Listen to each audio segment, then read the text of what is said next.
রোদে শুকানোর ঝামেলা ছাড়াই ১ বছর সংরক্ষণ করুন লোভনীয় স্বাদের এই আমড়ার আচার। একবার বানালে বারবার আপনার খেতে ইচ্ছে করবে। এটা এতটাই মজার হয়, আপনি তৈরি করার পর বুঝবেন। সবচাইতে সহজ রেসিপিতে আজকে এই আচারটি বানিয়ে দেখাচ্ছি। যে কেউ খুব সহজেই রেসিপিটি বানিয়ে দীর্ঘদিন সংরক্ষণ করে রেখে খেতে পারবেন। প্রথমেই আমরা ভালোভাবে ধুয়ে পরিষ্কার করে পিলারের সাহায্যে ছিলে নিতে হবে। আমরা ছিলে নেওয়ার পর আরেকবার পানি দিয়ে ওয়াশ করবেন। এরপর আমড়াগুলোকে পিস পিস করে কেটে নেবেন। আমরা এভাবে পিস পিস করে কেটে নিয়ে আচার বানালে আমড়ার মধ্যে লবণ, ঝাল, মশলা এবং মিষ্টি খুব সুন্দরভাবে ঢোকে, আর সেটা খেতেও অনেক বেশি মজা লাগে।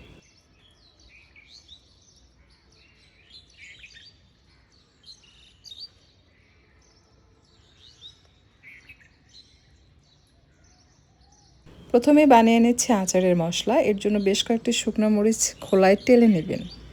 একটু কালার চেঞ্জ হওয়ার পর অ্যাড করবেন ৫ ফোড়ন, দিয়ে দিবেন সরিষা। আপনি চাইলে কালো সরিষা ইউজ করতে পারবেন। আমি হলুদ সরিষা দিয়ে এটাকে ভেজে নিচ্ছি। যখন এটা কালার পরিবর্তন হয়ে যাবে সেই পর্যায়ে চুলা থেকে নামিয়ে এটাকে রেখে দিবেন। যখন মুচমুচে হবে তখন গুঁড়ো করে নিতে হবে। আচার বানাতে সরিষার তেল ইউজ করতে হবে। আমি এখানে তেল ইউজ করেছি ১ কাপের একটু বেশি, আর আমরা নিয়েছি ১ কেজি ৩০০ গ্রাম। তেল হালকা গরম হয়ে আসলে ৪ থেকে ৫টি শুকনো মরিচ দিয়ে তাতে ফোড়নের জন্য দিচ্ছে ৫ ফোড়ন আর রসুন। ৫ ফোড়ন দিয়েছি আমি ১ চা চামচ উঁচু করে, আর রসুন দিয়েছি একটা যে বড় রসুন থাকে সেটার কোয়াগুলো খুলে নিয়েছে। যদি দেশি রসুন নেন তাহলে দুটো রসুনের কোয়া খুলে নেবেন, তাহলেই হবে। এরপর একটু সময় নিয়ে এটাকে ভেজে নেবেন।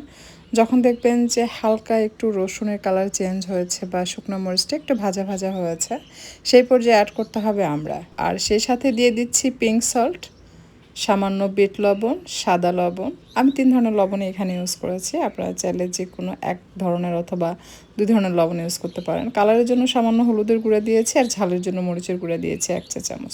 এখন সব কিছু মিশিয়ে নিচ্ছে।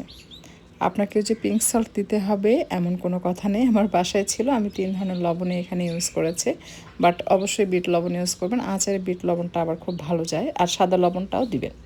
দুটো মিলিয়ে রান্না করলে টেস্ট ভালো আসবে।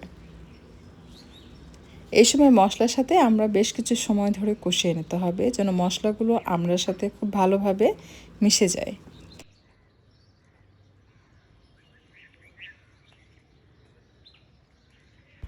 ১ কেজি ৩০০ গ্রাম আমড়ার আচার বানাতে আপনার মিষ্টির জন্য প্রয়োজন হবে চিনি ১ কাপ, অর্থাৎ ফুল ১ কাপ লাগবে। আমি প্রথমে একটু চেপে চেপে ১ কাপ দিয়েছি, পরে আবারও কিছুটা দিয়েছি, কারণ আমড়ার আচার বা যে কোনো আচার আমরা একটু মিষ্টি খেতে পছন্দ করি।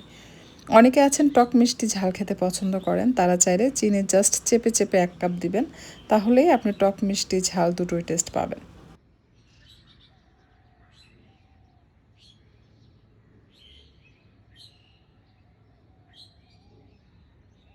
চিনি গলে যাওয়ার পর অ্যাড করে দিচ্ছি ভিনেগার ১/২ কাপের একটু বেশি। এরপর এটাকে অনবরত নেড়েচেড়ে মিক্স করে নিচ্ছি। এই সময় চুলার তাপ হালকা রাখবেন। হালকা বলতে একেবারে হালকা না, এমনভাবে রাখতে হবে যে বলক আসতে থাকবে। চুলার তাপ হাই রাখা যাবে না, তাহলে আমরা সেদ্ধ হবে না। মাঝারি বা তার থেকে একটু কম রেখে মাঝে মাঝে নেড়েচেড়ে আচারটা বানাবেন, তাহলে ধীরে ধীরে আমরা খুব সুন্দরভাবে সেদ্ধ হবে। আমি এই পর্যায়ে আরেকটু চিনি দিচ্ছি, অর্থাৎ ফুল ১ কাপ চিনি দিলে আপনার আমড়ার যে আচার এটাতে মিষ্টিটা একদম পারফেক্ট হবে।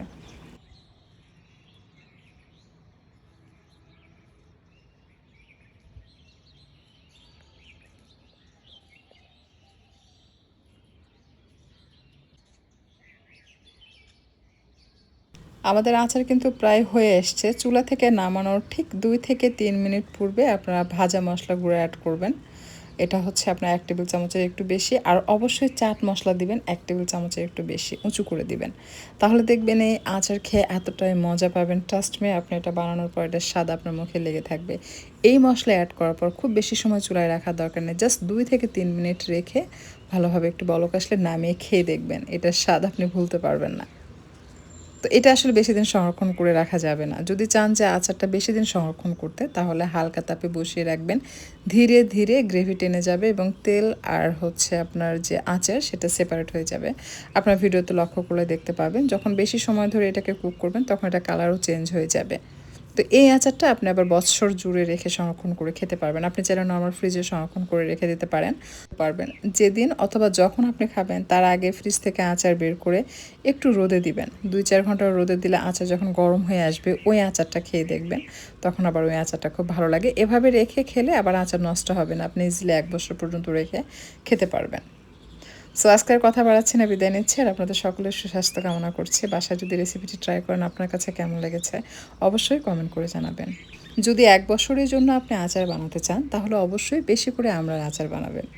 1-1.5 কেজি আচার বানালে আপনি 2 দিনও নিতে পারবেন না, এর মধ্যেই কিন্তু শেষ হয়ে যাবে আমার মতো অবস্থা। আমি যেদিন বানিয়েছি পরের দিনই শেষ। এবার যে আমড়ার আচার বানাবো সেটা একটু ডিফারেন্ট ওয়েতে বানাবো এবং সেটাও ইনশাল্লাহ আমি আপনাদের সাথে শেয়ার করব। তো সবসময় চ্যানেলের সাথে থাকবেন, পাশে থাকবেন, নিয়মিত ভিডিওগুলো দেখতে থাকবেন। আপনারা যদি নিয়মিত ভিডিও না দেখেন তাহলে কিন্তু আপনাদের কাছে কোনো নোটিফিকেশান যাবে না বা আপনাদের সামনে আমার ভিডিও আসবে না। আর ফেসবুকে তো সার্চ করে খুঁজে পাওয়া যায় না। যদি কোনো রেসিপির প্রয়োজন হয় আপনারা ইউটিউবে গিয়ে সেই রেসিপির নাম লিখে সাথে আরবি কিচেন লিখে সার্চ করলে যে কোনো ভিডিও দেখতে পাবেন।